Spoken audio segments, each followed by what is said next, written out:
She stood alone on the wooden platform of Silver Creek Station, the afternoon sun casting long shadows across weathered planks. The man who'd promised to marry her took one look, muttered something about false advertising, and walked away without a second glance. At 48, Martha Coleman felt the weight of rejection pressing down on her shoulders, heavier than all her worldly possessions packed in the trunk beside her.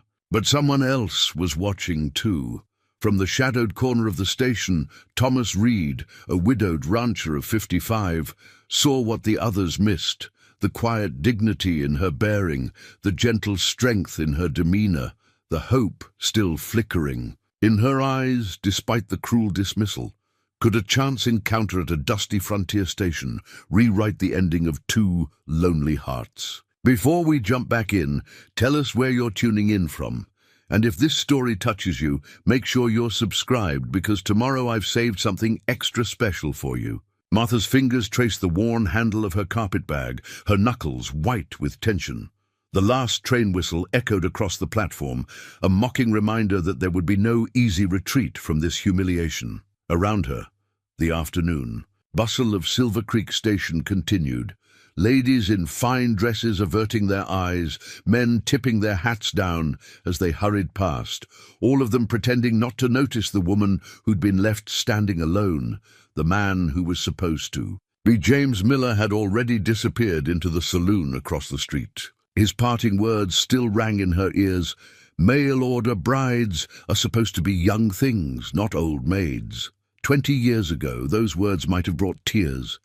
Now, they just settled into the familiar hollow space where disappointment lived.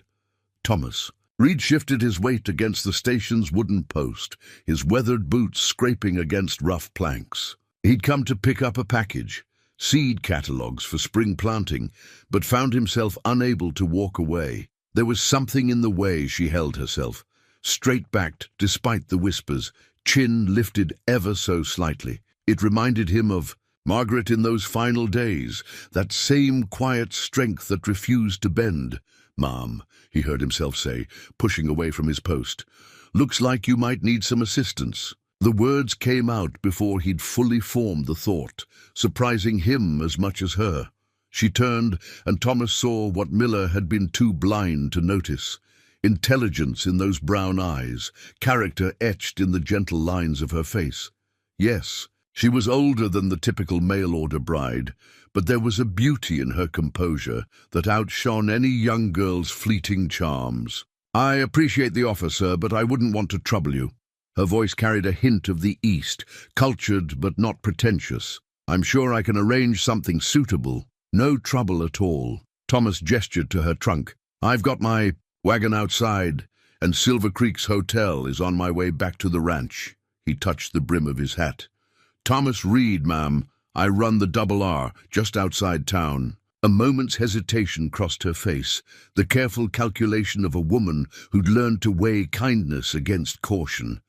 Then she nodded, her smile small but genuine. "Martha Coleman, and I would be grateful for the ride, Mr. Reed." As Thomas lifted her trunk into his wagon, he caught fragments of whispered conversations from the station platform. Can you imagine? At her age, Miller dodged quite the bullet. Desperate times. He noticed how Martha's shoulders stiffened at each comment, but her expression never wavered. The sun was beginning its slow descent behind the mountains as they pulled away from the station, the wagon's wheels cutting familiar grooves in the dusty road. Neither spoke for the first mile, letting the rhythm of the horses' hooves fill the silence. It was Martha who finally broke it. "I should thank you, Mr. Reed. Not many would have offered help to—" She paused, searching for the right words. "To someone who needed it," Thomas finished simply. "Out here, ma'am, we all need help sooner or later, just a matter of being decent enough to offer it when we can." The Silver Creek Hotel loomed before them, its weather-beaten sign creaking in the evening breeze. Martha's heart sank at the sight of the women lounging on the porch, their painted faces and knowing smiles telling her everything she needed to know about the establishment's reputation. Thomas cleared his throat. "Ma'am, I should mention, this isn't the sort of place a lady should stay." He kept his eyes forward, hands steady on the reins. There's a boarding house in town, but Miss Randall, who runs it, well, she's particular about who she takes in, especially after any sort of town talk." The weight of her situation settled more firmly on Martha's shoulders. On rejection had quickly sprouted into a garden of closed doors. "I see," she said quietly. "I have a proposition, if you'll hear it." Thomas turned to face her fully now. "My ranch has a guest house. Nothing fancy, mind you, but clean and proper. It was built for my mother-in-law, though she never did come west to use it." Martha studied him carefully. "Mr. Reed, while I appreciate your kindness, I couldn't possibly—" "It's not charity," he interrupted, seeming to understand her pride. "Truth is, my daughter Sarah could use some company. She's 17 now, and since her mother passed—" He trailed off, pain flickering across his features. "Sometimes a house needs a woman's presence, even if just for a spell, while you sort out your arrangements." The mention of his daughter shifted something in Martha's perception.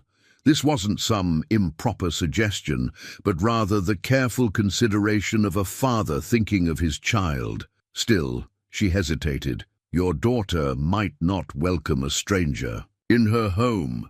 "Sarah's got her mother's sense about people," Thomas said, though a shadow crossed his face. "She'll understand." As they turned off the main road onto a narrower trail, Martha caught her first glimpse of the Double R Ranch. The main house stood solid and well-maintained, if modest, with a smaller structure set about 50 yards away. The guest house, she presumed. Between them lay a carefully tended garden, bright with late summer blooms. A girl appeared on the main house's porch. Sarah, undoubtedly. She had her father's straight bearing, but moved with a grace that must have come from her mother. Her expression shifted from welcome to wariness as she noticed Martha in the wagon. "Pa?" Sarah called out, her young voice carrying a note of question and something harder to define, perhaps fear that her father had made an impulsive decision in his loneliness. Thomas stepped down from the wagon, his movements careful and deliberate. "Sarah, this here is Mrs. Coleman. She's had some trouble with her arrangements in town, and I've offered her the guest house for a spell." Martha watched the silent conversation that passed between father and daughter. Sarah's raised eyebrow, Thomas's slight nod, the girl's eventual resignation. It spoke of deep trust, but also of old wounds still healing. "The guest house hasn't been opened in a while," Sarah said finally, her tone polite but reserved. "I'll need to air it out and make up the bed." "I'd be happy to help," Martha offered. But Sarah was already disappearing inside, screen door closing firmly behind her. Thomas sighed. "She'll come around. Sarah's got a good heart, just takes her time trusting folks. Lost her mother young. Just sick she was. Sometimes I think she's afraid to let anyone else in case they leave too." As they unloaded her trunk, Martha caught sight of her reflection in the guest house window. Travel-worn, yes, but still standing straight. She'd come west, seeking marriage, security, perhaps even love. Instead, she'd found rejection, judgment, and now this strange, fragile offer of temporary sanctuary. "Mr. Reed," she said as he fitted an old key into the lock, "I want you to know I don't take this kindness lightly. I'll find more permanent arrangements as soon as I can." Thomas paused, key turning in the lock. "Mrs. Coleman, out here we understand that sometimes life takes unexpected turns. All we can do is help each other navigate them with dignity." He pushed the door open, afternoon light spilling into the dusty interior. "Take whatever time you need." From the main house came the sound of Sarah moving about, drawers opening and closing, with perhaps more force than necessary. Martha squared her shoulders. She hadn't come west looking for charity, but perhaps what she'd found instead was something rarer, an opportunity to prove her worth, not just to a potential husband, but to herself. Martha woke to the sound of horses in the pre-dawn darkness. Through the guest-house window, she watched Thomas and Sarah moving through their morning routine with practiced efficiency. Their synchronized movements spoke of years spent learning each other's rhythms, a father and daughter who'd built their world around the absence at its center. Later that morning, as Martha tidied the already clean guest house, she heard the crunch of boots on gravel. Sarah stood at the bottom of the steps, holding a basket of fresh eggs and vegetables. "Pa said to bring these over," she said, her voice carefully neutral. "He thought you might want to make your own breakfast instead of coming to the main house." The consideration in the gesture touched Martha. "Thank you, Sarah. Would you like to come in for a moment?" Sarah hesitated, then shook her head. "Got chores." But she lingered, eyes moving past Martha to study the interior. "You've arranged things different than they were. I hope that's all right. I just thought Ma had plans for this place." Sarah interrupted, drew them up special for Grandmother Reed, had everything mapped out, right down to where the teacups would sit. She touched the doorframe, fingers tracing old wood, but Grandmother never came. Said the West was too wild for her. "Taste." Ma died that winter before she could change her mind.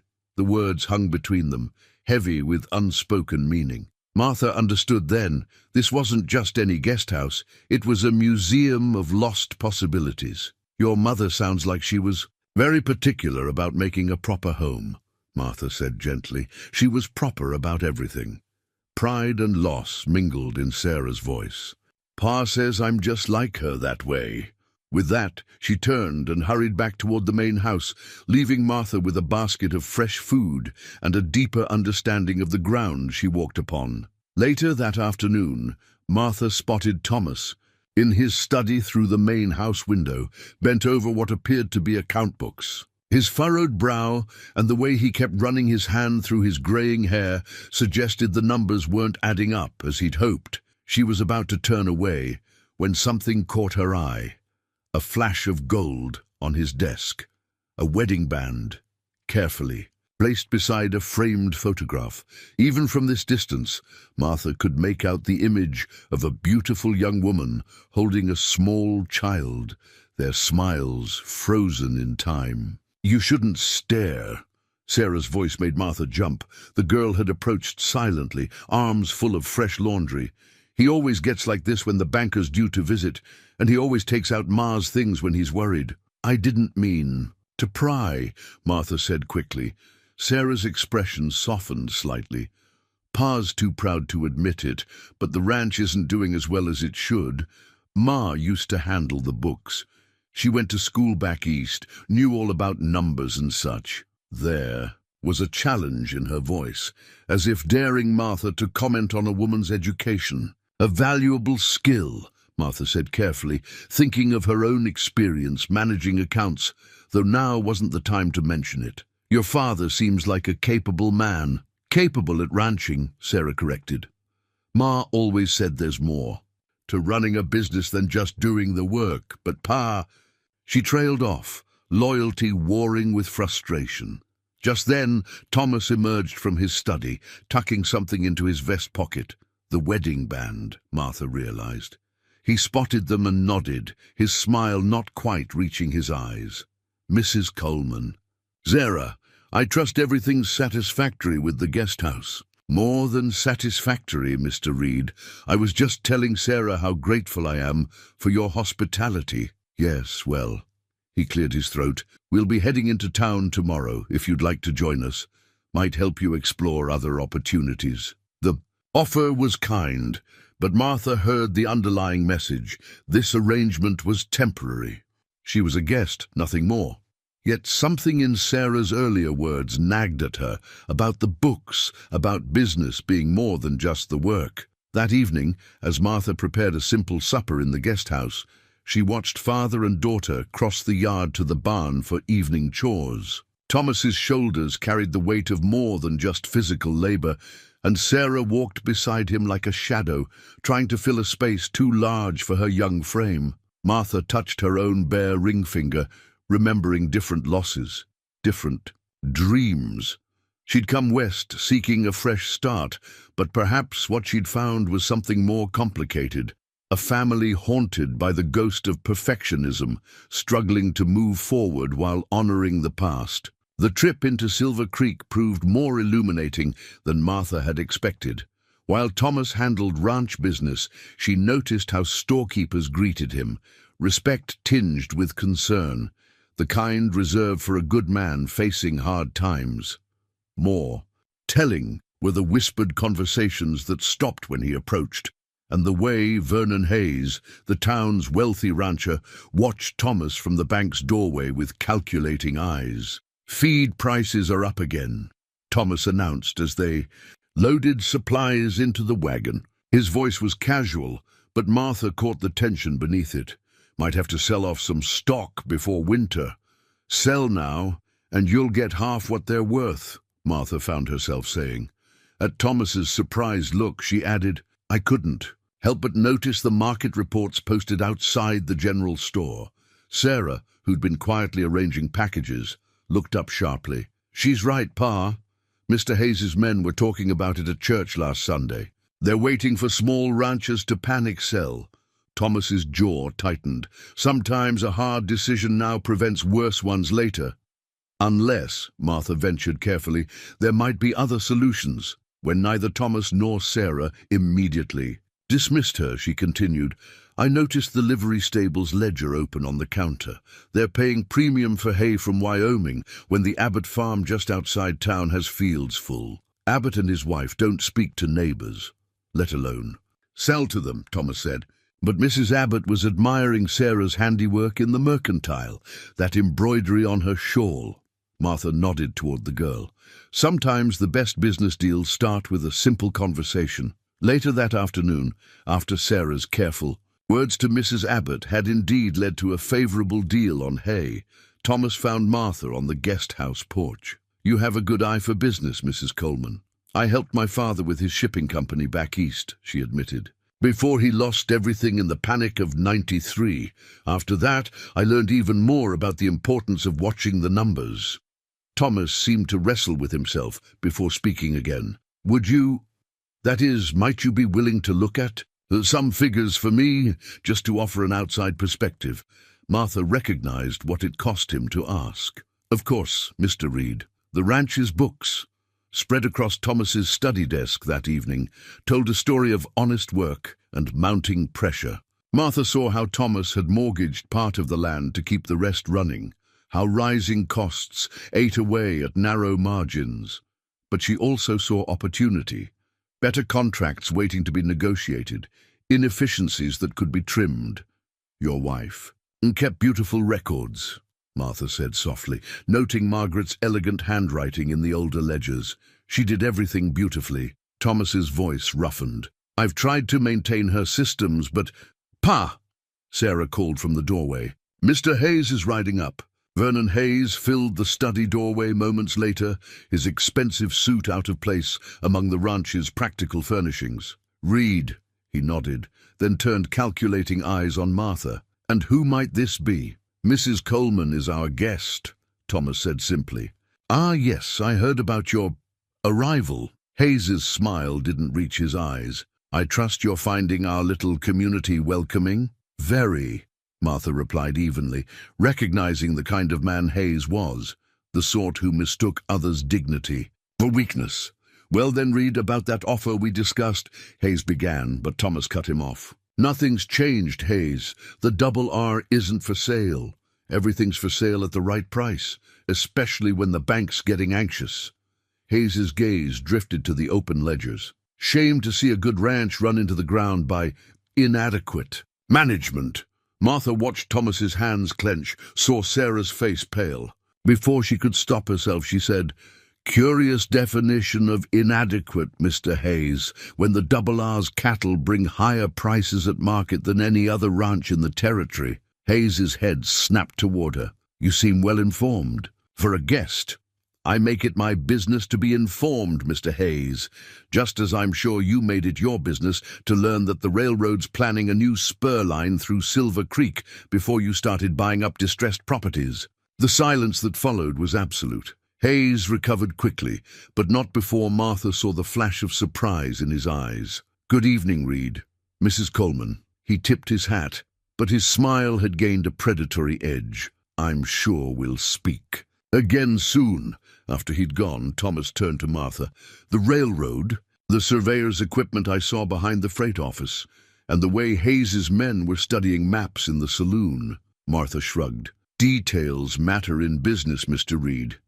Your wife understood that." "Yes," Thomas said slowly. She did. He looked at Martha with new eyes, as if truly seeing her for the first time. She certainly did. The letter arrived on a Tuesday morning, carried by Hayes's personal messenger rather than the regular post. Martha watched from the guest house window as Thomas read it, his expression darkening like a gathering storm. When Sarah reached for the paper, he folded it quickly and tucked it away. "Nothing to worry about, daughter," he said. But his eyes met Martha's across the yard, and she understood the unspoken request. Later, in his study, Thomas handed her the letter without comment. The terms were clear enough. The bank was calling. In a portion of the ranch's loans early, citing market instability. The deadline was impossible, 30 days to raise funds that would take months to gather. "Hayes sits on the bank's board," Thomas said quietly. "He's squeezing us, trying to force a sale." Martha studied the document carefully. "This notice period is shorter than standard banking practice. Doesn't matter much if it's legal or not. Hayes has the bank in his pocket, and most of the town council too." Thomas ran a hand through his hair, a gesture Martha had come to recognize as frustration warring with pride. "I won't let him take what Margaret and I built." The mention of his late wife hung in the air between them. Martha glanced at the wedding ring that still sat on his desk, its gold band catching the afternoon light. She thought of her own losses, the hard lessons learned in her father's failing business. "Mr. Reed," she said carefully, "I might have an idea, but you'll have to trust me." Before he could respond, Sarah burst into the study. "Pa, the hands found 2 dead cattle by the North Creek. Hayes's new fence cut them off from water." Thomas was on his feet instantly. "That fence is on our land. His men claim there was a mistake in the survey. They're out there right now, moving it even further in." Sarah's voice shook with anger. "They laughed when Miguel tried to stop them." Martha saw the muscles clench in Thomas's jaw. "Sarah, ride into town and fetch the sheriff." "Mrs. Coleman, I apologize, but—" "Go," Martha said firmly. "I'll check the property maps in your desk, find the original survey markers." Something flickered in Thomas's eyes. Surprise, perhaps, at how naturally she'd stepped into the crisis. He nodded once and strode out, Sarah already running for the stable. Alone in the study, Martha worked quickly. The property deeds were well organized, Margaret's influence again, and she soon found what she needed. But it was another document that caught her eye. A contract signed 15 years ago, granting water rights to all ranches along Silver Creek. When Thomas returned hours later, darkness had fallen. Martha heard the weariness in his bootsteps on the porch. "Sheriff claims his hands are tied," he reported, dropping heavily into his chair. "Says it's a civil matter. Need to let the lawyers sort it out." Meanwhile, Hayes's men are digging post. "Holds on Reedland." "Tell me something, Mr. Reed," Martha said, pushing the water rights contract across the desk. "Did Hayes ever file an official change to this agreement when he bought the Upper Valley Ranch last year?" Thomas frowned, reading the old document. "Don't believe so. Didn't seem important at the time, since he's upstream from us. But according to this, any modification to water access requires unanimous consent from all creekside ranchers." Martha allowed herself a small smile. Moving that fence without proper approval isn't just trespassing, it's violation of a binding water contract, one that predates Hayes's presence in Silver Creek. Thomas studied her with new intensity. "Hayes has better lawyers than we could ever afford, perhaps, but he also has investors back east. Investors who might not appreciate learning their money is tied up in property with disputed water rights." Martha met his gaze steadily. "Sometimes, Mr. Reed, the best defense isn't a head-on fight. It's knowing which pieces to move on the board." A long moment passed. Then Thomas did something Martha hadn't seen before. He laughed, a deep, genuine sound that seemed to surprise them both. Margaret used to say something similar, called it her chess player's view of business. His eyes softened at the memory, but without the usual pain. "You remind me of her sometimes, Mrs. Coleman, not in looks or manner, but in the way you see beyond the obvious." The comparison could have been awkward, but Martha heard it for what it was, the highest compliment he knew how to give. "Thank you, Mr. Reed. Now shall we discuss how to make Mr. Hayes reconsider his tactics?" From the doorway came a small sound. They turned to find Sarah watching them, her expression complicated but no longer unwelcoming. The girl nodded once, as if confirming something to herself, then stepped into the study to join their planning. Outside, the night wind carried the promise of autumn, of change coming to more than just the seasons. The old recipe book lay unopened on the kitchen table between them, its leather cover cracked with age and stained with the evidence of years of use. Sarah's fingers hovered over it, not quite touching. "Ma wrote all her recipes in here," she said, her voice barely above a whisper. "Pa always said her apple pie could make angels weep." Martha sat quietly, letting the girl take her time. It had been Sarah's idea to invite her to the main house kitchen, though the reason remained unspoken. The invitation had come after Martha's help with Hayes's fence dispute, delivered with studied casualness over morning chores. "I've been thinking," Sarah continued, still not meeting Martha's eyes, "about Ma's pie. The harvest social's coming up, and Pa always gets this look when other ladies bring their pies, like he's remembering, 'Would you like to make one together?'" Martha offered gently. "Not to replace your mother's, but perhaps to honor her memory." Sarah finally looked up, suspicion warring with hope in her young face. "You wouldn't mind?" "I'd be honored." Martha smiled. "Though I should warn you, my own pie skills are decidedly earthbound, no angels involved." That earned her a small laugh, the first she'd heard from Sarah. The girl opened the recipe book carefully, and Martha caught glimpses of elegant handwriting, margin notes about weather affecting baking times, little drawings of flowers decorating the corners. As they gathered ingredients, Sarah gradually began to talk, sharing memories that seemed to surprise even her with their willingness to be voiced. "Ma used to sing while she baked. She taught me to crimp the edges just so. She always said cooking with love meant not counting the minutes, but watching for the perfect shade of golden brown." They worked together in the warm kitchen, afternoon sun painting everything in honey tones. Martha let Sarah take the lead, offering help only when needed. The girl's hands moved with familiar confidence through the motions her mother had taught her, muscle memory carrying her through the harder moments when words failed. "What was your mother like?" Sarah asked suddenly, up to her elbows in flour. The question caught Martha off guard. "She died when I was very young. I barely remember her." She paused, considering. "But I had my Aunt Rose. She taught me that family isn't always about blood. It's about who shows up when you need them most." Sarah absorbed this, methodically cutting butter into flour. "Like you showed up for Pa with the Hayes problem?" "I suppose so," Martha said carefully. "Though your father and I are just—" "I'm not a child," Sarah interrupted, her movements becoming more vigorous. "I see things, like how Pa doesn't take out Ma's ring as often now, or how he looks at you when you're working on the books together." She stopped, knuckles white in the dough. "I don't know how to feel about that." Martha set down her rolling pin. "Sarah, look at me." She waited until the girl did. "Your mother will always be your father's first love, and your mama. Nothing and no one can change that. Not ever." "But things are changing anyway, aren't they?" Sarah's voice was small. "Life has a way of doing that," Martha acknowledged. "The trick is learning how to hold on to what matters, while still leaving room for new chapters to be written." They worked in silence for a while, the familiar motions of baking filling the space between words. When the pie finally went into the oven, Sarah surprised Martha by asking, "Would you tell me about running a shipping company?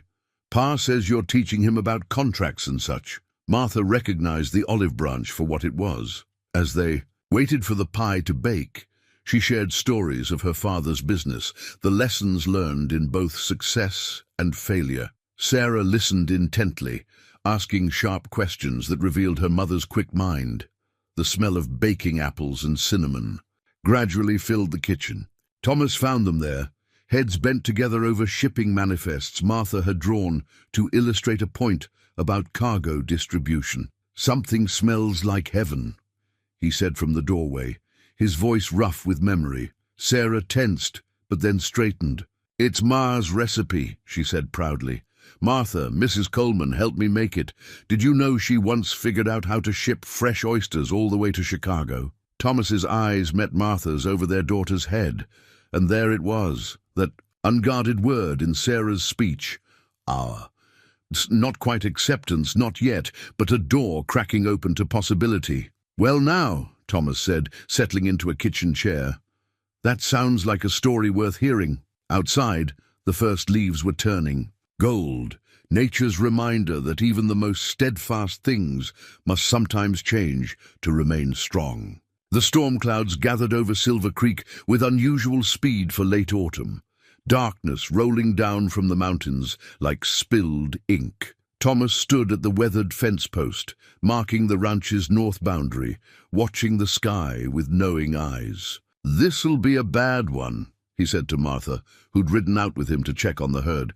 "Wind's got that feel to it." She'd learned to trust his weather sense over the past weeks, just as she'd learned the rhythm of ranch life.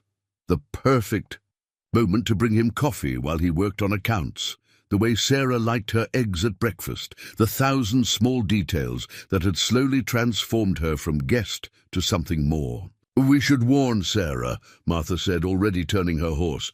"She's out checking the far pasture." Thomas nodded, his face tightening with familiar worry. But before either could move, the first massive drops began to fall, and with them came the sound they'd been dreading, the panicked lowing of cattle. "Lightning must have spooked them," Thomas shouted over the rising wind.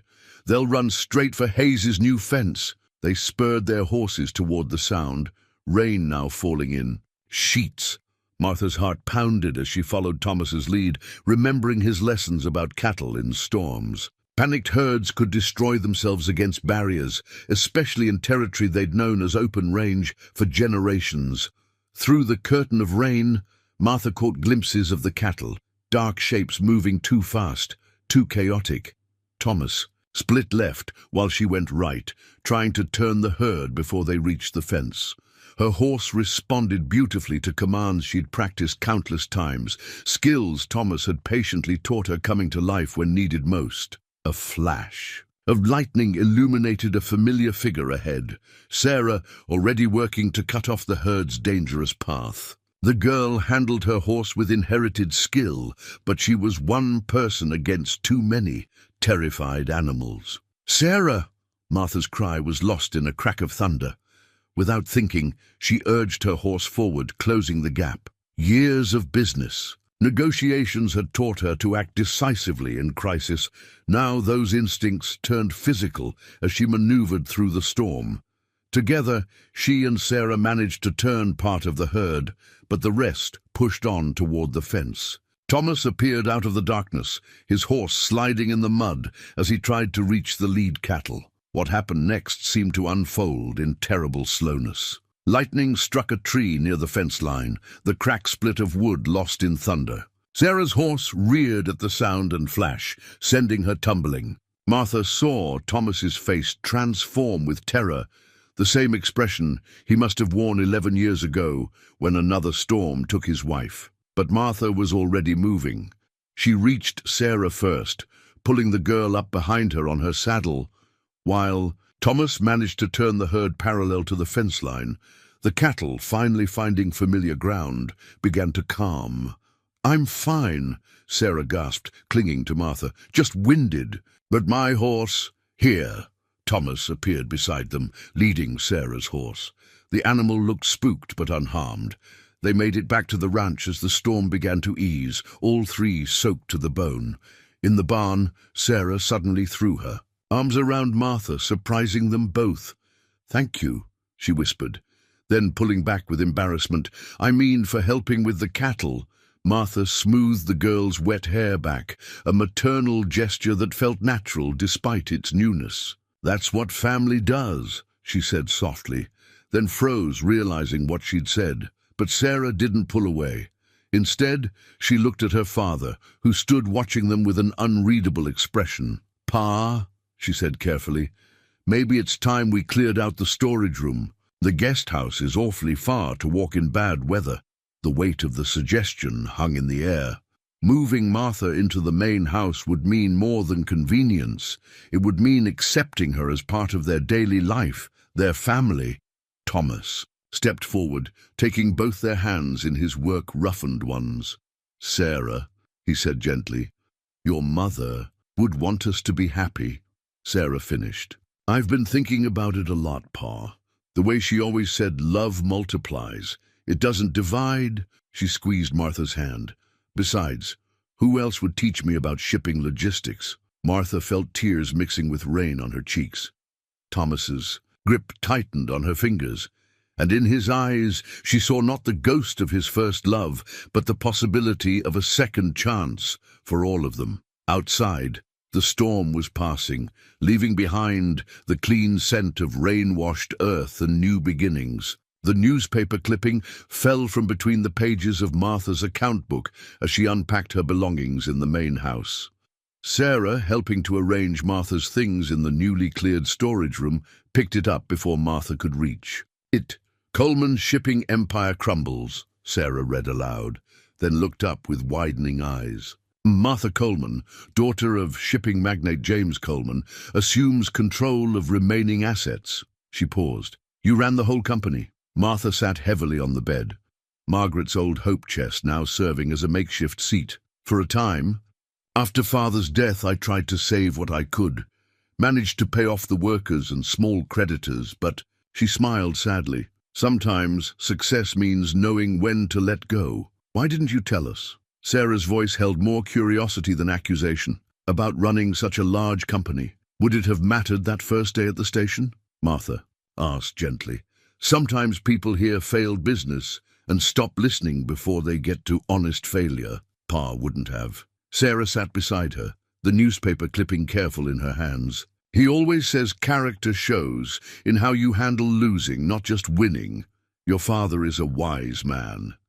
"Who's a wise man?" Thomas appeared in the doorway, carrying another box of Martha's books. Sarah held up the clipping. "Did you know Martha saved 300 jobs by selling her own property first? It says so right here." Thomas set down the box, taking the article with careful hands. His eyes moved across the words, then found Martha's face. "This is why you understand so much about business, about Hayes's tactics." Martha nodded. "I've seen men like him before. They mistake kindness for weakness, honor for naivety." She straightened, her spine. "They're wrong." "The way Hayes was wrong about Pa," Sarah added. "Martha, you should tell him about the railroad contracts, about how you negotiated with Sarah." Martha interrupted gently. "Those are your father's decisions to make." But Thomas was looking at her with new understanding. "No," he said quietly. "There are decisions now.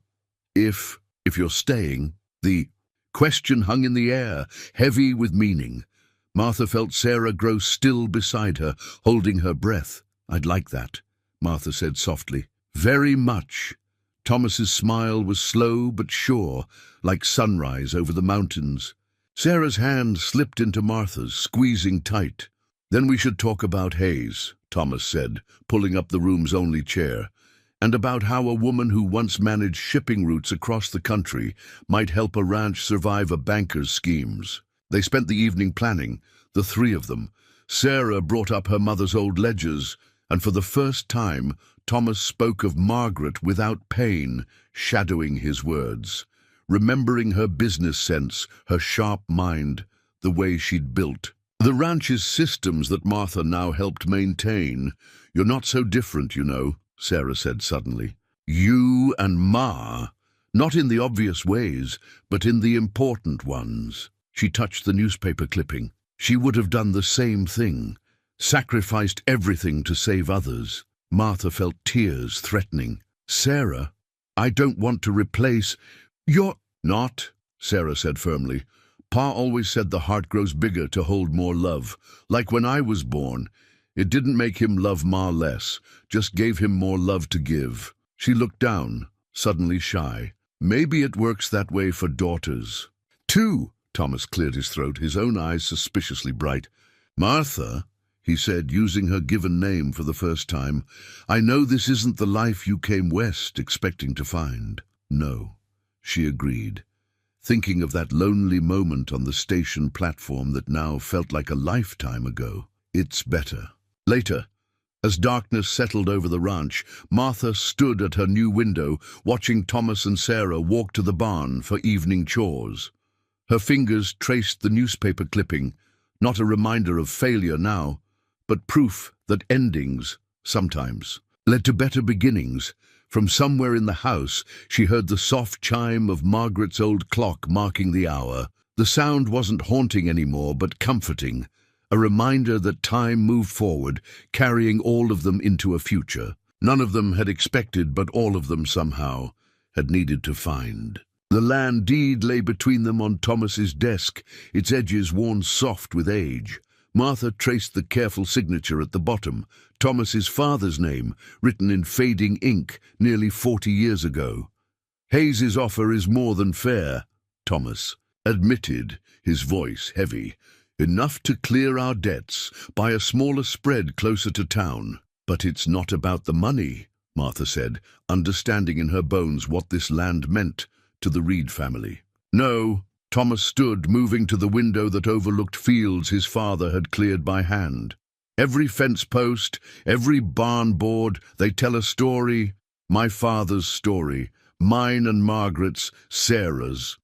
He turned back to Martha. "And now yours." The warmth of belonging spread through her chest, but before she could respond, hoofbeats sounded in the yard. Sarah's voice rang out, sharp with warning. "Pa!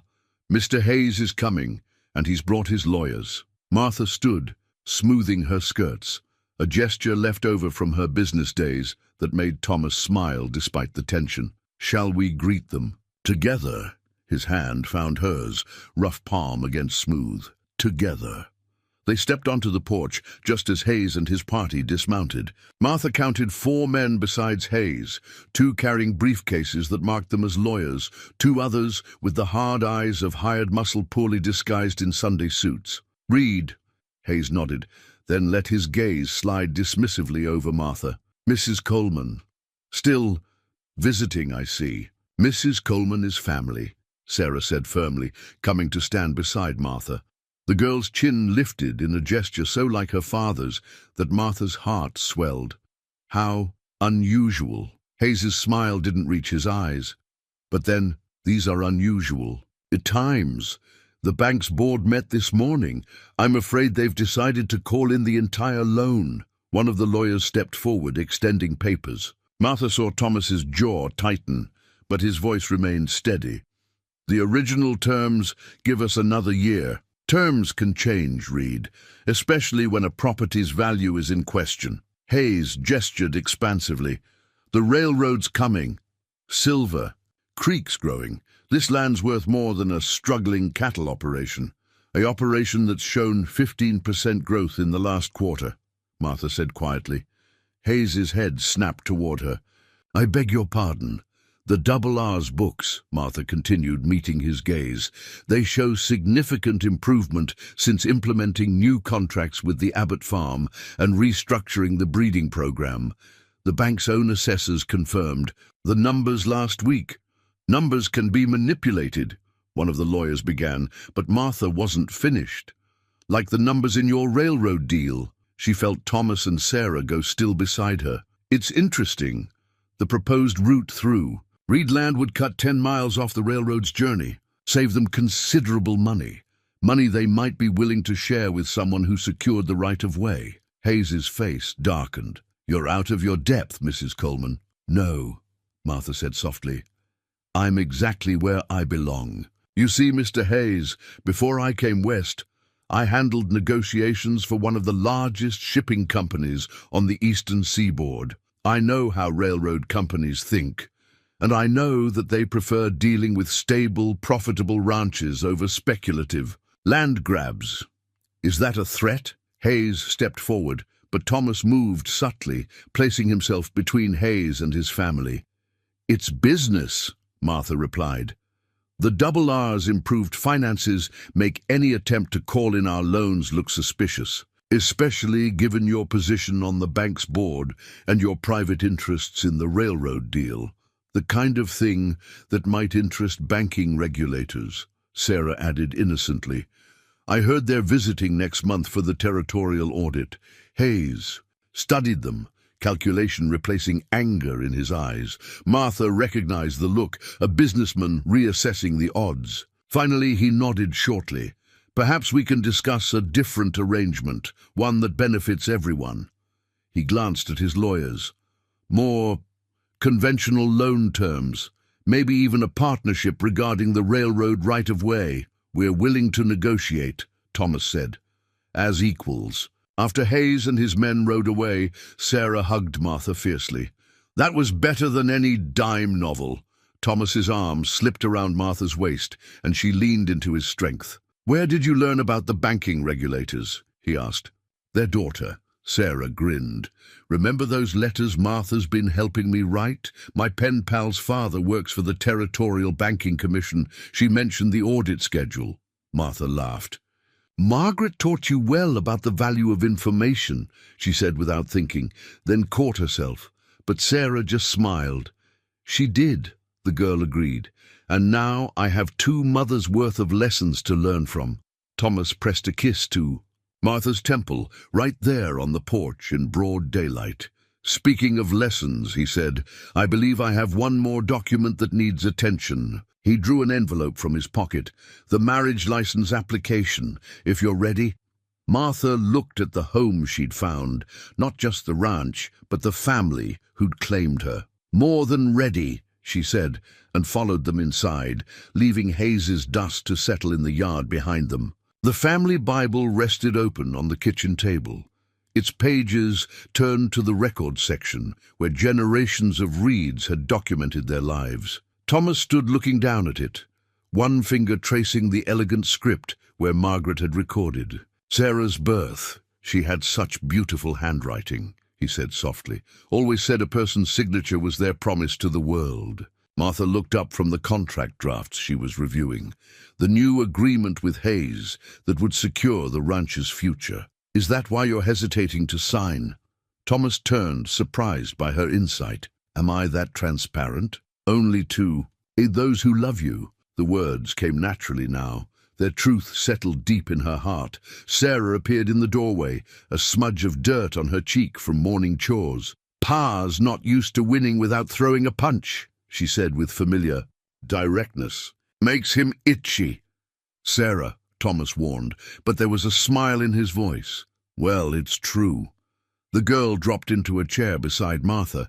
"You always taught me that pride's the most expensive thing a person can own." Martha watched Thomas absorb their daughter's words. These quiet morning moments had become precious to her. The 3 of them finding their rhythm as a family, Margaret's memory a gentle presence rather than a barrier. "It's not just pride," Thomas finally admitted. "Hayes is right about one thing. The railroad's coming, change is coming.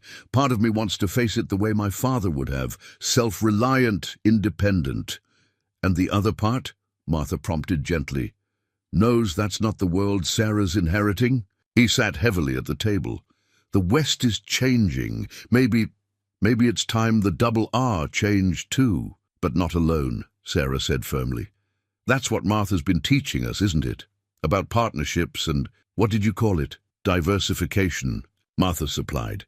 "Using the railroads coming to our advantage, adding new revenue streams beyond cattle." Thomas nodded slowly. "My father would have hated it. All these contracts and negotiations." "Would he?" Martha asked. "A man who left everything he knew to build something new, who adapted to a land he'd never seen. Sounds to me like change was in his blood." "Just like it's in yours, Pa," Sarah added. "Remember when you switched to those new breeding stock everyone said wouldn't work? Or when you let Ma handle the books her way instead of the old system?" Thomas reached out, taking one of their hands in each of his. "When did my girls get so wise?" "Around the same time you got so stubborn," Sarah teased, then grew serious. "Pa, I've been thinking about the wedding." Martha felt Thomas tense slightly. They hadn't discussed details yet, the proposal still fresh as morning dew. "I want to carry Ma's Bible," Sarah continued. And I think Martha should write her name in the family records, not to replace Ma's writing, but beside it. Show how love grows. Martha blinked back tears as Thomas drew a shaky breath. Sarah, are you sure? Ma always said a family story is written in more than one hand. Sarah stood, reaching for the pen that lay beside the Bible. Besides, Martha's already part of our story. Has been since that day at the station. We just didn't know it yet. Thomas took the pen, studying it before offering it to Martha. She's right, about all of it. I've been holding so tight to the past, I nearly missed the future God set right. In front of me, Martha looked at the open Bible, at Margaret's graceful script recording births and deaths, joys and sorrows. With careful reverence, she wrote her name below Thomas's, her less elaborate but equally sincere handwriting adding a new chapter to the family story. Sarah leaned against her father, watching. Now you have to sign those contracts, Pa. Can't have your first act, after adding Martha to the family Bible, be breaking her business agreements. Thomas laughed, the sound free and unencumbered. No, I suppose not. He pulled the contracts closer. Though I still say breeding horses for the railroad seems a mighty strange way to run a cattle ranch. Diversification, Martha and Sarah said, together sharing a grin. Outside, the morning sun painted the mountains gold, the same mountains Thomas's father had seen so many years ago. They stood unchanged, yet the valley below them had transformed, just as the double R would transform, not by forgetting its past, but by building on its foundation. Martha watched Thomas sign his name with quiet confidence, and knew they would. Face whatever changes came the same way they faced everything now. Together, their hands writing the future in their own unique script. The partnership agreement sat unsigned on the study desk while talk buzzed through Silver Creek like angry bees. Martha heard the whispers as she and Sarah loaded supplies into the wagon, speculation about her manipulations, doubts about Thomas's, judgment, criticism of their unconventional family arrangement. Don't let them bother you, Sarah said fiercely, hefting a sack of flour with more force than necessary. They're just mad because Hayes isn't getting his way. People fear change, Martha replied quietly, even when it's for the better. Then they're going to have quite a shock at Sunday services. Thomas's voice came from behind them. He'd walked up silently, a habit from years of working with skittish cattle. Reverend Parker just stopped by. He's agreed to perform the ceremony next week. Martha turned, searching his face. So soon? Unless you'd prefer to wait. There was no pressure. In his tone, only love and understanding. No, she said firmly. I'm ready if you are. Sarah's face lit up. Really? Next week? Then she frowned. But what about the dress and the Sarah Reed? Mrs. Abbott's voice carried across the street. The older woman hurried toward them, her usual stern expression softened by excitement. I just heard the news. Now about that wedding dress. I still have all my patterns from when I sewed for the Denver Mercantile. Martha dear, you simply must let me help. Martha felt tears threaten. After their business deal over hay, Mrs. Abbott had become an unexpected ally. Now, watching the woman pull fabric samples from her bag, Martha recognized the gesture for what it was, community acceptance, one person at a time. That's mighty kind, Thomas said, his hand finding Martha's. We're planning something simple. Nonsense, Mrs. Abbott declared. Simple can still be elegant. Sarah, come help me measure. Your mother. I'm thinking deep blue silk to match her eyes. The casual way she said your mother made Sarah beam and Martha's heart swell. Before they could respond, more voices joined the conversation. Blue silk. Mrs. Chen from the laundry hurried over. I have perfect buttons for blue silk. My brother. Just sent from San Francisco. You'll need flowers. Miguel's wife Rosa called from her garden across the way. My roses are still blooming. Late season miracle, see? Thomas watched in amused bewilderment as their simple wedding plans expanded through the enthusiasm of neighbors. Yet Martha noticed he never let go of her hand, his thumb rubbing gentle circles on her palm. Later that evening, As they reviewed the partnership agreement one final time, Martha voiced what had been niggling at her mind. "It's not just about Hayes anymore, is it? Or even the railroad?" Thomas looked up from the papers. "What do you mean?" "The way the town's coming together. Mrs. Abbott's dress patterns, Rosa's roses, even Mr. Chen offering to close the laundry. Early for the ceremony, they're choosing sides. Not just about Hayes and his plans, but about what kind of future they want for Silver Creek." Sarah, who'd been practicing her signature for the witness line, nodded thoughtfully. "Like when Mrs. Abbott started selling hay in town after our deal worked out. Or how Miguel's family is talking about expanding their garden since we proved local supplies can beat Wyoming prices." "You've given them more than just business strategies," Thomas said softly. "You've given them hope that they can stand their ground." "That bigger isn't always better." Martha touched the partnership agreement. "Speaking of standing ground, are you ready to sign?" Thomas picked up his pen, then paused. "You know, my father used to say a man's word was his bond. Didn't believe in all these written contracts," he smiled. "But he also said a wise man changes with the times while keeping his principles intact." He signed with a flourish, then handed the pen to Martha. As she added her own signature, Sarah leaned against her shoulder. "Does this mean I can start calling you Ma now? In public, I mean?" The girl's voice held both hope and hesitation. Martha set down the pen and turned to cup Sarah's face in her hands. "You can call me whatever feels right to your heart, whenever. You're ready?" "Good," Sarah said decisively, "because I already told Reverend Parker I want to stand with both my parents at the ceremony. He said family's what God puts together, not what people expect." Thomas pulled them both into his embrace. Outside, they could hear the evening sounds of Silver Creek, wagon wheels, distant laughter, the whistle of the afternoon train.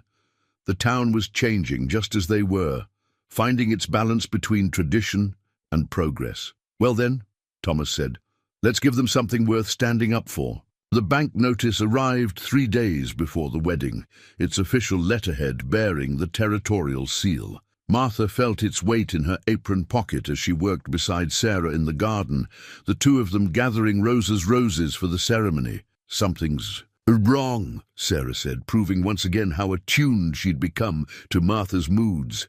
"Is it Hayes?" Before Martha could answer, Thomas's voice called from the house. "Martha, Sarah, better come see this." They found him in the study, where Hayes himself stood flanked by his lawyers. The man's usual smooth confidence had an edge of desperation that Martha recognized from her business days, the look of someone making their final play. "As I was explaining to Reed," Hayes said, nodding coldly to Martha, "the Territorial Banking Commission has concerns about conflict of interest in the previous arrangement. They're requiring a full review of all recent contracts." Sarah's hand slipped into Martha's. "But the wedding, oh, the wedding can proceed," Hayes smiled thinly. "Though I wonder what Reverend Parker would think about Mrs. Coleman's business history. The full story of Coleman Shipping's collapse makes for interesting reading." "That's enough," Thomas growled, but Martha squeezed his arm. "My father's company failed honestly, Mr. Hayes. Every creditor was paid, every worker compensated, even at the cost of our personal fortune." She met his gaze steadily. "The records are quite clear on that point." "Are yours?" Hayes's smile faltered slightly. "I don't take your meaning." "The Banking Commission," Martha continued calmly, "they're not just reviewing our contracts, are they? They're looking at all of Silver Creek's recent land deals, including those mysterious cash purchases of foreclosed properties." "You can't prove anything." "No," Sarah piped up, "but Mrs. Abbott's son at the land office keeps very detailed records. He's been quite helpful with our research." Thomas stepped forward. "This is your last warning, Hayes. Leave my family and this ranch alone." "Your family?" Hayes sneered. "A failed businessman's daughter and a child clinging to her dead mother's memory?" The words hung in the air like smoke before lightning. But before Thomas could react, Sarah spoke, her young voice steady and clear. "My mother taught me that character shows in how you treat others, not how big your bank account is. And Martha taught me that true strength is about building things up, not tearing them down. She lifted her chin. Maybe you should take notes, Mr. Hayes. Martha felt pride surge through her chest as Hayes's face reddened. Here was the proof of their family's bond, not in legal documents or business deals, but in the quiet courage of a girl who'd learned to let love multiply rather than divide. The commission arrives tomorrow, Martha said into the silence. They'll find the Double R's books in perfect order, our contracts legal and transparent. Will they find the same at your office, Mr. Hayes? Hayes looked between them. Thomas's quiet strength, Martha's steady resolve, Sarah's unflinching loyalty. Something shifted in his expression, calculation giving way to resignation. Perhaps, he said stiffly, we could discuss a revised arrangement, one that allows for mutual benefit. We're always open to fair business dealings, Martha replied, after the wedding. Later, after Hayes and his lawyers had gone, Thomas gathered Martha and Sarah into his arms. That was quite a show of force, my loves. Sarah grinned. We protected what's ours, like you taught us, Pa. Speaking of what's ours, Martha pulled the bank notice from her pocket. This came today. The commission's preliminary review is complete. They've approved all our contracts and... She paused, savoring the moment, recommended a full audit of Hayes's dealings. Thomas kissed her temple. Remind me never to play poker with you. Does this mean we can focus on the wedding now? Sarah asked. Because Mrs. Abbott brought over the dress. And Martha, just wait until you see it. Martha watched her daughter practically bounce with excitement, saw the love shining in Thomas's eyes, and knew that Hayes had never stood a chance. Not against ledgers and contracts, but against this. A family forged in trust and strengthened by challenges. Well, Thomas prompted. Ready to see your wedding dress? Martha looked at her family, the one she'd found when all hope seemed lost, the one she'd fought beside and for, the one that had chosen her as surely as she'd chosen them. Ready for everything, she said, and followed them upstairs to begin the next chapter of their story. The hand-carved box sat on Margaret's old dressing table, its wood gleaming with years of care. Sarah presented it to Martha with trembling hands the evening before the wedding. Pa made it for Ma when they first married, she explained. For her special things. I found it in the attic yesterday and... She hesitated. Well, I thought maybe you should have it now. Martha touched the box gently, understanding the magnitude of this gesture. Sarah, are you sure? Open it, Sarah urged. Softly. Inside, Martha found a carefully folded piece of paper. She recognized Margaret's elegant handwriting immediately. To the woman my Thomas might love, after I'm gone, I write this letter knowing I might not survive this difficult pregnancy. If you're reading these words, it means you've found your way into my family's heart, and Sarah has deemed you worthy of this box. Love them well, love them fully, and know that you have my blessing to build your own happiness without the shadow of grief. With gratitude, Margaret Reed. Martha's vision blurred with tears. Sarah's hand slipped into hers. I found it last spring, the girl admitted, but I wasn't ready then. Wasn't sure if anyone could. She took a deep breath. But Ma knew, didn't she, that love grows. Your mother was very wise, Martha managed. So is mine. Sarah's voice was firm. Both of them. A floorboard creaked, and they turned to find Thomas in the doorway. His eyes went to the box, then to the letter in Martha's hands, understanding dawning in his expression. Margaret's last letter, he said quietly. I never knew. She knew you, Pa, Sarah said. Knew you'd need permission to be happy again. And she knew I'd need to be the one to give it. Thomas crossed the room in 3 strides, gathering them both in his arms. They stood there, holding each other, until Sarah pulled back with a watery laugh. Mrs. Abbott will have my head if we wrinkle Martha's wedding dress. She touched the blue silk hanging by the window. Though I still say you should wear the veil she offered. Martha shook her head, smiling. At my age, I think simple is better. Simple but elegant, Thomas said, quoting Mrs. Abbott's favorite phrase. His eyes met Martha's. like love that comes later in life, less flash, more substance. Speaking of substance, Sarah said, reaching into the box again, there's something else. She withdrew a small leather pouch. Mars pearls. Her mother's before that. She pressed them into Martha's hands. For tomorrow. Martha started to protest, but Sarah's expression stopped her. This wasn't just about jewelry. It was about legacy, about a daughter choosing to share her mother's memory rather than guard it. I'd be honored, Martha said softly. Thomas cleared his throat. I have something too. He withdrew a package from his vest pocket. Had Miguel's boy ride to Denver to fetch it. Inside the brown paper lay a delicate gold locket. When Martha opened it, she found a tiny photograph on one side, Sarah as she was now, and space on the other. Thought we could take a family portrait after the ceremony, Thomas explained. Complete the picture, so to speak. Sarah beamed. Perfect. And Martha, wait until you see what Rosa's done with the roses. She and Mrs. Chen worked all afternoon on the arrangements. Martha listened as Sarah chatted about wedding details, watched Thomas's gentle smile as he watched them both. The months since that lonely day at the station felt both long and fleeting, time measured not in days, but in small moments of belonging. Tomorrow she would marry Thomas, officially become Sarah's mother, seal their family in the eyes of God. And Silver Creek.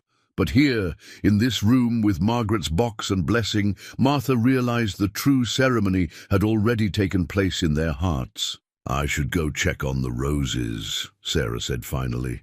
At the door, she paused.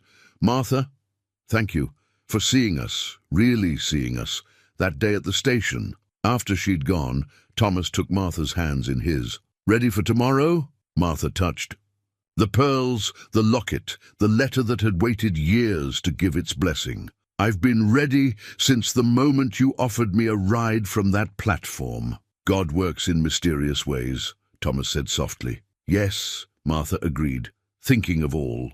The paths that had led them here. Paths of loss and hope, endings and beginnings. Yes, he certainly does. Dawn broke over Silver Creek with unusual clarity, as if the heavens themselves had polished every color to brightness. Martha stood at her window, watching the sun paint the mountains gold. Margaret's pearls cool against her palm, their weight, both blessing and responsibility. A soft knock preceded Sarah's entrance. The girl was already dressed in her best blue skirt, her face glowing with excitement and something deeper. A peaceful certainty that warmed Martha's heart. Mrs. Abbott's. Here, Sarah announced, and Rosa and Mrs. Chen and half the ladies from church, I think. She paused, studying Martha's face. Are you nervous? A little, Martha admitted. Not about marrying your father, but about doing right by this family, by your mother's memory. Sarah crossed the room and took Martha's hands, pearls and all. Ma's memory isn't something fragile that needs protecting. It's more like, she considered, showing Margaret's gift for finding the right words, like a foundation, something to build on. The wisdom in her young voice brought tears to Martha's eyes. When did you get so grown up? Around the same time you taught me that? Loving someone new doesn't mean loving someone else less, Sarah smiled. Now come on, Mrs. Abbott's about to send out a search party. The next hour passed in a whirl of activity. The women of Silver Creek moved with practiced efficiency, turning Martha's simple room into a bride's sanctuary. Mrs. Abbott fussed with the blue silk dress, Rosa wove tiny roses into Sarah's hair, and Mrs. Chen made everyone laugh with tales of her own wedding day back in San Francisco. Through it all, Martha felt Margaret's presence, not as a ghost or competitor, but as a thread in the tapestry of love that had brought them all here. The pearls around her neck seemed to warm with each passing moment. There, Mrs. Abbott said finally, stepping back to survey her work. Simple but elegant, just as we planned. Martha turned to the mirror and caught her breath. The woman reflected. There wasn't young, but she was beautiful.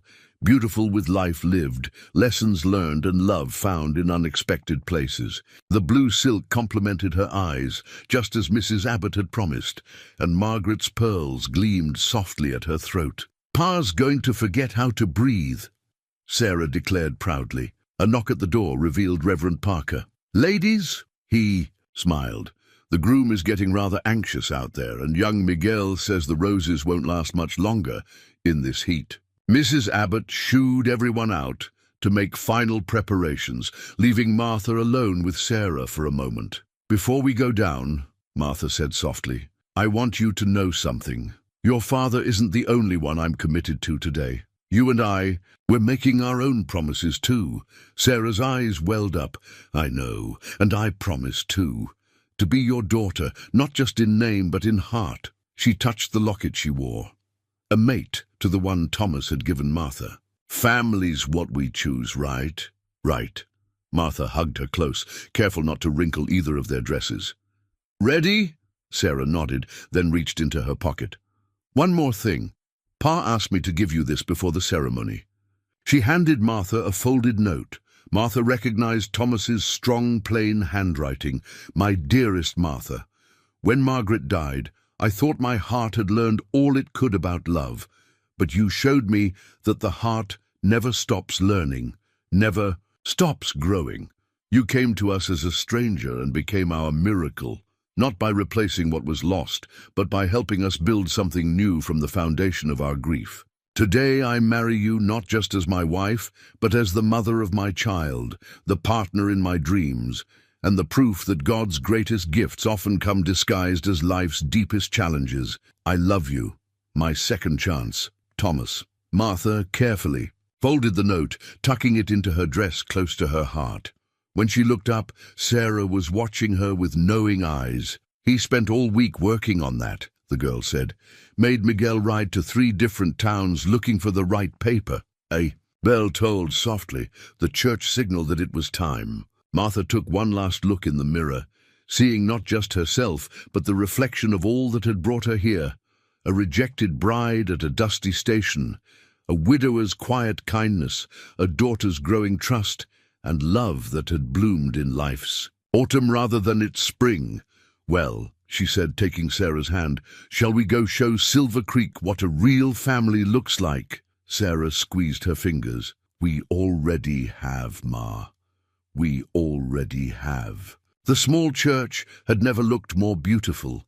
Its simple wooden walls transformed by Rosa's roses and the late morning light streaming through high windows. Martha paused in the doorway, Sarah's steady presence beside her, and found Thomas, waiting at the altar, his eyes fixed on them both, and in that moment, Martha understood they weren't just joining as husband and wife, but cementing what had already grown between them, a family built on choice rather than circumstance. The congregation stood, every pew filled with familiar faces. Even Hayes sat near the back, his expression unreadable, but his presence a tacit acknowledgement of their victory. Mrs. Abbott beamed from the front row, Mrs. Chen dabbed at her eyes with an embroidered handkerchief, and Miguel's entire family filled the left side with proud smiles.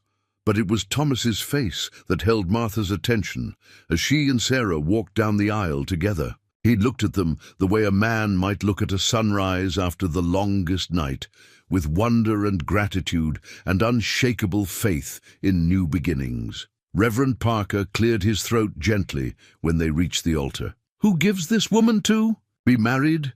Sarah stepped forward. I do, she said clearly, her voice carrying to every corner of the church. As her daughter. A murmur of approval rippled through the congregation. Martha saw Mrs. Abbott nod approvingly, and several other women wiped away tears. This wasn't just a bride being given away, it was a family declaring itself whole.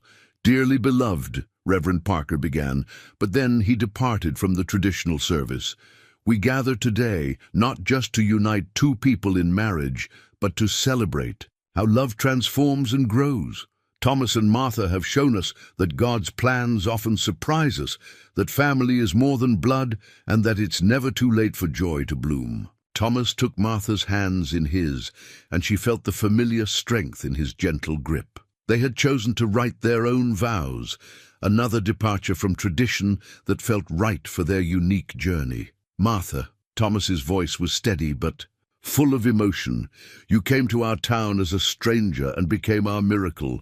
You saw worth where others saw weakness, possibility where others saw problems, and family where others saw only loss. I promise to love you not just as my wife, but as the mother of my child, the partner in my dreams, and the proof that God's greatest gifts often wear unexpected faces.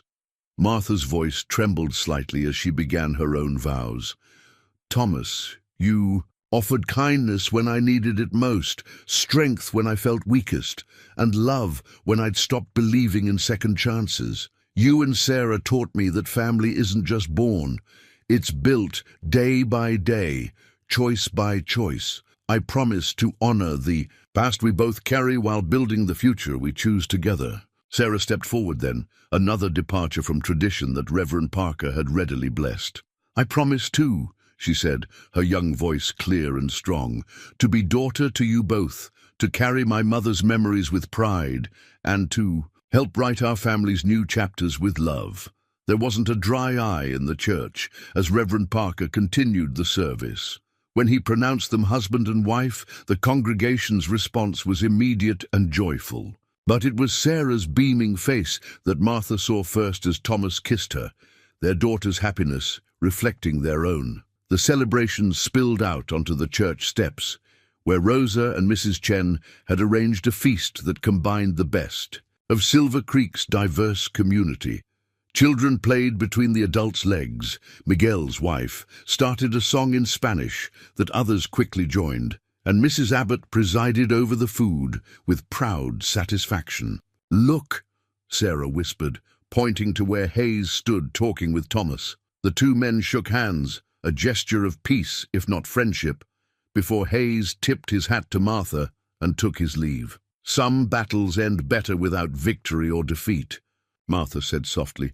"Just understanding." Thomas rejoined them, slipping an arm around Martha's waist. "Ready to head home, Mrs. Reed?" The name settled over her like a warm shawl. She looked at their gathered community, at Sarah's shining face, at the man who had seen her worth that first day at the station. "I've been home since the day you both. Let me into your hearts. This just makes it official." Sarah linked arms with them both. "Race you to the wagon.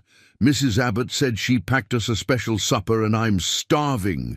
As they walked toward their waiting wagon, Martha felt Margaret's pearls warm against her skin, a blessing from the past for the future they would build together. Above them, the afternoon sun painted Silver Creek in shades of promise, turning every weathered building and dusty street to gold.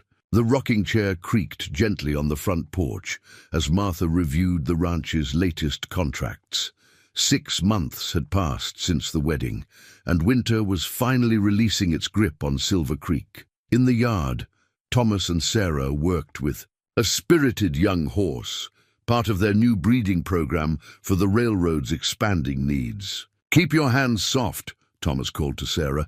"Let her know you trust her to make the right choice." Martha smiled at the double meaning in his words. They'd raised Sarah that way too, with soft hands and trust, letting her find her balance. Between Margaret's memory and Martha's presence, the sound of approaching hooves drew their attention. Hayes rode up, but this time his visit carried none of the tension of previous encounters. The railroad's arrival had transformed Silver Creek, just as they'd predicted, but not in the way Hayes had originally planned. "Mrs. Reed," he nodded respectfully, "your latest proposal for the horse breeding contract, it's more ambitious than we discussed." "The territory's growing," Martha replied. "We believe in planning ahead. We've learned to trust her business instincts," Thomas added, joining them. On the porch, his hand settled naturally on Martha's shoulder, their matching wedding bands catching the spring sunlight. Hayes studied them both, then looked around at the flourishing ranch. The new stable gleamed with fresh paint. The expanded corrals held rows of premium stock, and in the distance, the railroad's regular whistle marked time like a heartbeat. "Silver Creek's changed," he said finally. "Some might say for the better." "Change isn't about better or worse," Sarah said, leading the young horse to the water trough. "It's about growing stronger by growing together." She grinned at Martha. "Someone wise taught me that." Hayes cleared his throat. Yes, well, about the contract, the board approves. We'd like to move forward as soon as possible. After he'd ridden away, Thomas helped Martha gather her papers. Remember when he tried to force us to sell? Now he's our biggest supporter at the bank. People can surprise you, Martha said, like a certain widower who offered a ride to a stranded woman. Or a mail-order bride who turned out to be a business genius, Sarah added, joining them. Oh, that reminds me. Guess who's coming to town? Remember Lucy, my pen pal from the banking commission? Her father's appointed Silver Creek as the new territorial banking center, and she's moving here. Martha exchanged a knowing look with Thomas. Their daughter had blossomed over the past months, growing into a young woman who combined Margaret's grace with her own emerging strength. Must be all those letters you two exchanged, Thomas teased. Plotting to remake the whole territory, were you? Just following Ma's example, Sarah said, the word flowing naturally now, both of them making things better by believing they can be. Inside the house, Margaret's touches remained. Her photographs, her Bible, her recipes still marked in her elegant hand. But they were joined now by new memories. Martha's business ledgers, Sarah's drawings, Thomas's carved wooden boxes for them both. The home had grown, like their hearts, to hold both past and present. As evening approached, they sat together on the porch, watching the sunset paint the mountains. The same mountains that had witnessed their beginning at that dusty station now, stood witness to their triumph, not just over haze or circumstance, but over the fear that love might be limited, joy rationed, family bounded by blood alone. I got a letter from James Miller today, Martha said quietly, the man who rejected me at the station. He's lost everything to bad investments, wanted to know if we'd consider hiring him. Thomas's arm tightened around her. What did you say? Offered him a job breaking horses, Sarah answered for her. Because that's what we do. We help people stand up again. Right, Ma? Martha touched Margaret's pearls, now a daily reminder of grace rather than grief. Right. And because sometimes the biggest blessings come from what looks like rejection. Speaking of blessings, Thomas said, Reverend Parker asked if you'd consider teaching a class on business at the church school. Says the children should learn from someone who understands both profit and providence. Martha looked at her family, the man who'd seen her worth, the daughter who'd chosen her heart, the life they'd built from love's second chances. I'd be honored, she said. After all, the best lessons are the ones we learn together. The evening. Train whistled in the distance, right on schedule. Sarah leaned against Martha's chair, Thomas held her hand, and together they watched night settle over their transformed world, their hearts as full as the circle of love that had brought them home. 1 year to the day after Martha stepped off the train at Silver Creek Station, 3 generations of women gathered in the ranch house kitchen. Sarah, now 18, mixed dough with her mother's sure hands, while Martha added notes to Margaret's recipe book, their different handwriting telling the story of a family's love across time. Through the window, they could see Thomas in the yard, teaching Lucy's younger brother the gentle way with horses that had become the Double R's trademark. The railroad brought new faces to Silver Creek daily, but the town's heart remained true, a place where second chances bloomed and family meant more than blood. Ready for the harvest social? Sarah asked, smoothing her apron. Mrs. Abbott says, your pies have gotten almost as good as Ma's. Martha smiled, touching the pearls at her throat. Almost is just perfect.